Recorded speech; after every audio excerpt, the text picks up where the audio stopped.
और जनप्रतिनिधियों की अनदेखी को लेकर आज हम यहाँ पर एमपी से मिलने आए हैं कि किनके प्रस्ताव पर वो काम करते हैं, कैसे प्रस्ताव लिया जाता है। हम जनप्रतिनिधि छोटे छोटे कार्यों के लिए तरस रहे हैं। 30 तालाबों का सौंदर्यीकरण होने वाला है, अभी 16 सड़कें स्मार्ट बनने वाली हैं। आखिर वो कौन से तालाब हैं, कौन सी सड़क है, क्या जनप्रतिनिधियों की इसकी जानकारी नहीं होनी चाहिए? क्यों अंधेरे में जनप्रतिनिधियों को रखा जाता है? क्या इनकी मंशा है? क्या किस प्रकार का भ्रष्टाचार इनको करना रहता है?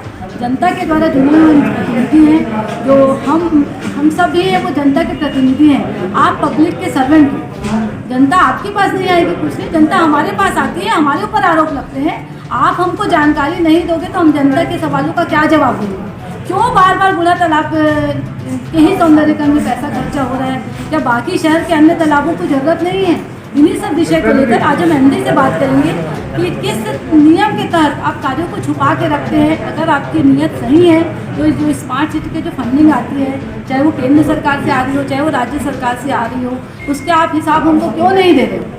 क्या करना है आपको? क्या आपकी मंशा क्या है आखिर में? आप जनता स्मार्ट सिटी में जो रायपुर शहर का चयन हुआ तो जनता बड़ी प्रसन्न हुई, मगर इनके जो कार्य प्रणाली है, जो इनका क्रियान्वयन का तरीका है, जो योजनाएं बनती हैं उसका जो क्रियान्वयन है उसकी मॉनिटरिंग कौन करता है? विभिन्न योजनाएं हैं, चाहे वो हेरिटेज वॉक हो, चाहे वो साइकिल ट्रैक की बात हो, चाहे वो रेती की दीवार की बात हो, चाहे वो बापू की कुटिया की बात हो, इनके दर्जनों ऐसी योजनाएं हैं जो करोड़ों रुपए पानी में फूके और बर्बाद हो गए। ठेकेदार जो हैं वो पैसे लेकर माला माल हो गए। रायपुर शहर की जनता अपने आप को ठगा महसूस कर रही है, स्तब्ध है। हम लोगों को क्या जवाब दें? आज हम स्मार्ट सिटी के एमडी से जब बात करो तो उनका बहुत ही गैर जिम्मेदाराना रवैया रहता है। उन हमारी बातों का, जनप्रतिनिधियों की बातों का वो जवाब नहीं देना चाहते।